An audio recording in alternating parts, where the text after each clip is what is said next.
When I was studying for the GRE a year ago, I had an epiphany. I was memorizing all of these Latin roots and affixes in order to increase my score in the GRE, and I thought, like, this is so helpful for me. Why am I not teaching my 6th graders these affixes? So what I did was I compiled a huge list of every affix that kids will come across from kindergarten to 12th grade, and I put them on laminated cards, and I also typed them up on a master copy list, the affixes and their meanings. And what we do is we learn about 7 new affixes a week. We started in August, and we actually just finished about 3 weeks ago. So this is a year-long process.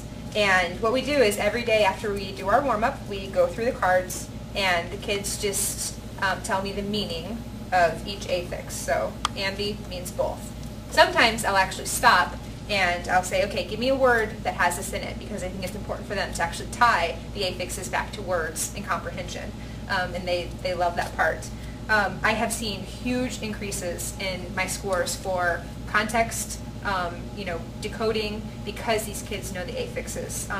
The warm-up a couple weeks ago was to figure out the meaning of disestablishmentarianism, and all my kids figured out what the word meant just because they knew all the affixes. So they're really invested in it, and it's a time where they get to kind of shout out and be loud and get excited about something and master something concrete that they can use in comprehension in life.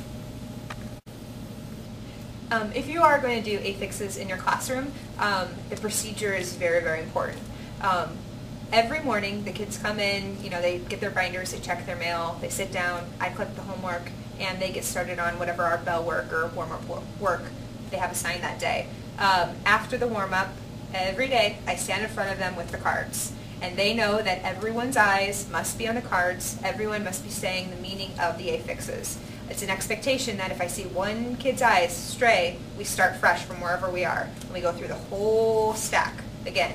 And although the kids love it, it can get very tiring if we're starting over every 6 cards because someone looks away. So the kids are totally engaged because they know that they have no other choice. Additionally, I like to sometimes increase the speed, so we're going really fast, and they get really invested in that because it's sort of like a race against Miss Copeland. Can you say the meaning of the affixes as fast as she's moving her hand?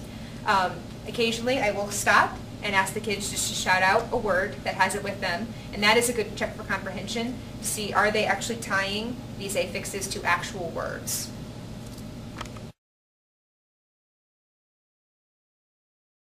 Okay, we are going to review the affixes. Yay! Okay, test is Friday. This is what we have today, Wednesday, Thursday to internalize. Final test is Friday.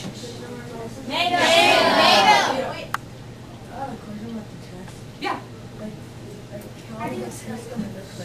Just like all the practice ones we've done, all the homework ones. Okay? Just need to know the meaning. More than one, many, small, not, person, away from, heard, action or process, past tense, out, to, having characteristics of, not, constant, like, full of, three, direction, not, between, one, having characteristics of, characterized by, all. Give me a word. Omniscient. Omniscient. Omnivore. Very good. Not, again, under, person, good, study of, many, verb form, over, above, adjective form of a noun, who, forward, comes to, over, above, one who comparing, can be done, against, state of definition of, foot, Give me a word. adjective form of a noun, system of government, place or state of being, to believe, having characteristics of, before, 10, small, sound, wrongly, having characteristics of, across, adjective form of a noun, state of definition of, to Strong right, same, after, skin, group of people, bad, around, written, middle, self, severe, Okay, very good. I think we're ready. I think we've internalized them. I think we're ready. And what's your favorite thing about this Scopus class? The affix cards. Yeah, why do you like the affix cards? Because they help us a lot on our test, and there's a lot of words that have affixes in them. So how would you use affixes? You can take off the affixes in a word and then find out what that word means, and whatever the affix means, you just add it to that word.